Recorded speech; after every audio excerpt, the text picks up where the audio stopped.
Hey, salut ma belle fourchette, j'espère que tu vas bien. Je suis comme tellement excitée, pour ne pas dire over-caffeinée, oui. C'est que j'ai eu dans les dernières semaines la chance de tester la belle machine qui se situe en arrière de moi, qui est la Jura S8. J'ai bu du café, mon ami, t'as pas idée. Mais, pas juste ça. J'ai aussi eu la grande chance de rencontrer, de discuter avec Inde, qui est la barista de Edika Canada, qui, eux, sont importateurs de cette belle machine-là et de la Lolite, qui est un peu plus manuelle. Et j'ai appris une tonne de choses et je te montre ça tout de suite.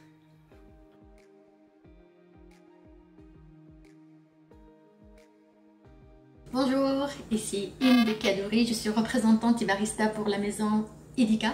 Nous sommes l'importateur de Jura, la marque suisse, pour les machines super automatiques, et Lilith, les machines manuelles faites à Milan, ainsi que le torréfacteur du café touché. Dans le fond, la Jura, ce qu'elle va venir nous offrir par rapport à beaucoup d'autres appareils automatiques ou d'autres appareils à capsule et tout ça, c'est qu'elle va nous offrir des améliorations sur deux volets principaux. Donc le premier volet, c'est vraiment pour la pérennité de l'appareil. C'est des appareils, moi j'aime bien dire que c'est écologique parce qu'on achète l'appareil une fois. Il y a très peu de réparations, très peu de problématiques, donc il va nous durer plus longtemps.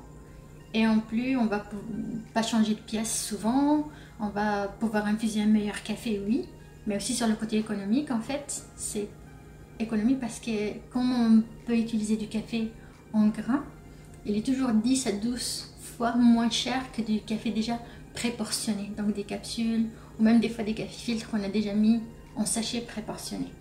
Et en plus, vous avez la liberté de mettre n'importe quel grain vous aimez. Il y a beaucoup, les dernières années, une grande amélioration, une grande offre des torréfacteurs, des micro-torréfacteurs locaux, québécois et canadiens. Donc ça, c'est vraiment le fun. Et l'autre volet à côté, c'est vraiment sur le goût lui-même. Comme c'est des appareils très performants, on commence avec un moulin de très grande qualité. Les moulins Jura vont moudre très fin et très homogène. Donc il va venir vous donner une plus grande extraction à chaque gramme de café. Donc si vous aimez votre café costaud, bien corsé, vous allez pouvoir le faire comme ça. Mais si vous aimez un café doux, vous allez pouvoir utiliser moins de grammes de café pour chaque infusion. Donc sur les deux côtés, vous êtes gagnant. L'intérieur de l'appareil, tout ce qui va toucher le café est très hygiénique. C'est des appareils auto-nettoyants. Donc pour vous, pour l'utilisation, ça va être très simple. Pour l'entretien, ça va être très simple. C'est l'appareil qui vous guide, qui vous avertit quand il y a le moment de faire une opération. Donc le nettoyage se fait assez facilement. Ça va venir aussi garder le goût du café, la vapeur très chaude pour la mousse de lait. Donc la boisson va rester toujours très bonne au goût. Et la deuxième chose que j'aime beaucoup aussi, c'est la facilité de l'appareil. Donc oui, c'est un appareil très performant, très programmable, de super bonnes composantes. Mais quand vous allez venir demander une boisson, comme c'est automatisé, préprogrammable, avec une touche, on va lancer la boisson. L'appareil ne se trompe pas, il va toujours vous faire exactement la même mouture, la même quantité, les mêmes températures.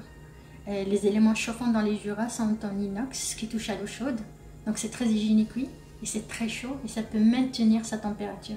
Donc si vous faites un espresso ou plusieurs ou des grands allongés, la température est toujours parfaite. Et en plus, on peut la modifier dépendamment du mélange qu'on utilise. Si on veut une extraction plus forte, encore plus intense, on peut monter la température d'extraction. Si on veut un café un peu plus doux, on peut la baisser. Donc, et si par exemple vous commencez, et c'est beaucoup de paramètres, vous ne savez pas où faire les modifications, la machine Jura vient avec une pré-programmation pour toutes les boissons. Donc quand vous l'allumez, toutes les boissons sont pré-programmées comme au café bar dans le standard de l'espresso. Donc vous allez pouvoir faire vos cafés les premières semaines sans rien modifier. Et plus tard, quand vous vous habituez ou si votre goût change, oui, vous pouvez rentrer dans la programmation et la modifier à votre goût. Donc en fait, pour simplifier, entre le latte, le cappuccino, le flat white, tout ça, il y a un point en commun. Toutes ces boissons sont à base de l'espresso. Donc on va préparer un bon espresso et on va ajouter du lait chaud.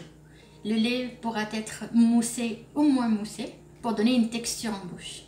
Donc par exemple un cappuccino, c'est un espresso fort, bien goûteux, mélangé avec de la mousse de lait très aérienne. Ça va donner une boisson forte en bouche, alors très goûteuse, mais la douceur de la mousse de lait va aider un petit peu à arrondir la boisson.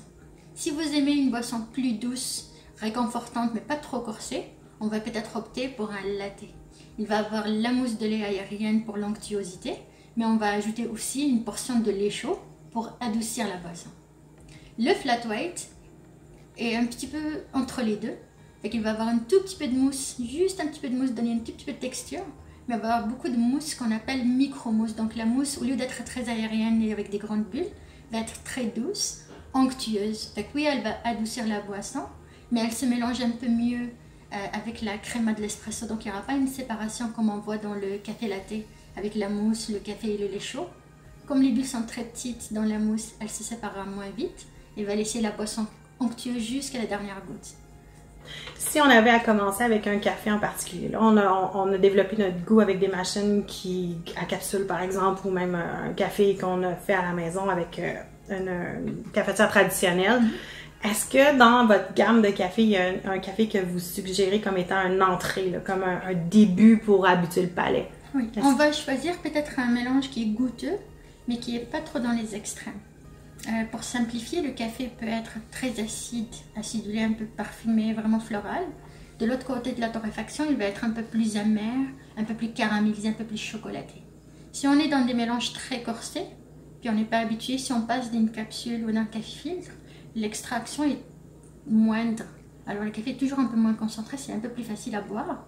Et que si on passe à l'espresso avec une machine très performante, et on ne veut pas un changement drastique, vraiment beaucoup trop corsé d'un coup, on va aller chercher un mélange qui a beaucoup de goût, qui a une longueur en bouche peut-être, mais qui n'est pas trop dans les extrêmes. Et tranquillement, pas vite, quand on va s'habituer, on va essayer un petit peu plus amer, un peu plus chocolaté, ou un peu plus acidulé. Comme ça, on va voir qu'est-ce qu'on préfère, parce que l'extraction va être très forte. Et je pourrais suggérer peut-être deux mélanges. On a le 1980, qui lui est très proche du café, de la torréfaction italienne, disons qu'on reconnaît, qu'on cherche vraiment.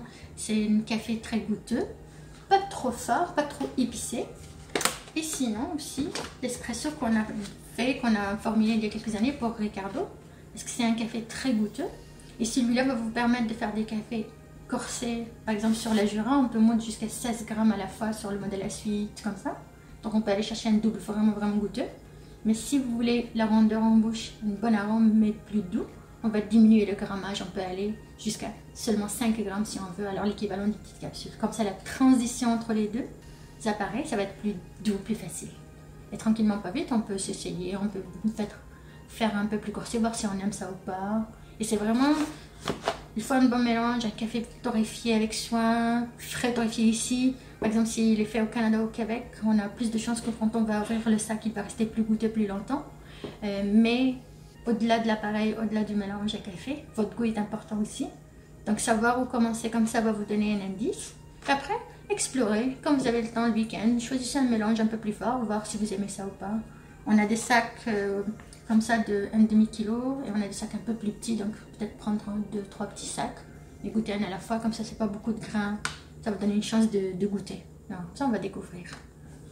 C'est quoi l'avantage, là, tu dirais par exemple, d'acheter justement son café en grains plutôt que du café moulu? C'est sûr que dans cette machine-là, ça prend en grains, mais je veux dire, il y a quand même une différence au niveau du goût à long terme. Là, si par exemple un café est moulu, il va perdre de sa saveur avec le temps. Tout à fait. Donc, toi, qu'est-ce qui fait que ça fait une si grande différence entre les deux, par exemple? En fait, la grande différence, c'est que quand on va venir au moment de la dégustation, si l'appareil est capable de moudre juste avant l'infusion, on va venir capturer beaucoup d'arômes, beaucoup de goût, parce que le grain de café, on vient de craquer, on vient de libérer ces arômes-là. Donc, elles sont prêtes à ce moment-là à rencontrer l'eau chaude et à tomber dans votre tasse à café. Ça va vous donner toujours un café plus aromatique, plus goûteux, moins débalancé en bouche, disons.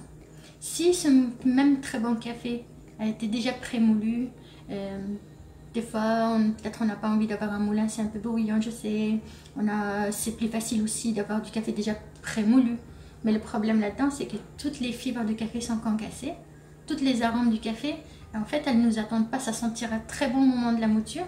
Mais comme elles sont volatiles, elles vont s'échapper malgré nous. Du coup, oui, on va essayer de resceller le sac, on va essayer de mettre dans des boîtes hermétiques. Mais comme elles sont déjà exposées un peu à l'air ambiant, ce qui va se passer, c'est que l'oxygène va pouvoir les toucher et les oxyder. Ça va venir toujours un peu plus amer et un peu plus doux en bouche parce que les huiles aromatiques qui s'oxydent, qui sortent du grain, ne seront pas disponibles au moment où vous allez vouloir infuser votre café, que ce soit en filtre ou en espresso. Donc si vous avez un moulin, il y a un autre avantage aussi, c'est que vous allez pouvoir modifier la mouture au moment de l'infusion. Donc si vous voyez que vous avez acheté un café qui est plus torréfié, qui est un peu plus mou, un peu plus collant, comme des fois les torréfactions mi-noires ou noires sont un peu plus brillantes, c'est parce qu'on les a cuits très longtemps et les huiles sont déjà disponibles. Ces cafés vous voudront une mouture un peu plus large pour optimiser. Ils vont goûter meilleur si on moud un peu plus gros. Mais si vous avez déjà acheté le café moulu, si vous vous rendez compte que ça goûte pas comme il faut, c'est pas l'optimal, ben vous êtes pris avec le sac déjà pré-moulu. Donc non seulement il est déjà tout exposé à l'air, il va s'oxyder, il va rancir plus vite, il va s'adoucir plus vite, donc il va venir vous voler du goût à travers les journées. Mais en plus, si la mouture n'est pas optimale, ben vous ne pouvez pas la changer jusqu'à temps que vous ayez terminé le sac de café. Donc on boit un café qui est correct, c'est pas nécessairement mauvais d'un coup, mais il peut être meilleur, puis à chaque tasse, ben, si c'est très bon comme on le veut, puis on est capable de le modifier sur le coup, c'est le fun quand même. En plus de connaître plein d'affaires, Inde, elle est tout simplement adorable, attachante. Je l'aurais gardée avec moi évidemment hyper longtemps. Distanciation sociale oblige, ce n'était pas possible, mais elle a été super gentille, elle a répondu à toutes mes questions et il y a encore plus d'informations dans le billet que j'ai écrit. Le lien est juste en bas. Clique dessus, tu vas voir, tu vas pouvoir en apprendre vraiment beaucoup sur cette machine-là. Super intéressant. Et si jamais il y a des questions supplémentaires ou des interrogations que vous avez à laquelle on n'a pas répondu, ni elle et moi, n'hésitez pas. Déposez un petit commentaire, ça va nous faire plaisir de trouver l'information pour vous. Sur ce, ben, je vais aller faire un autre café. Salut!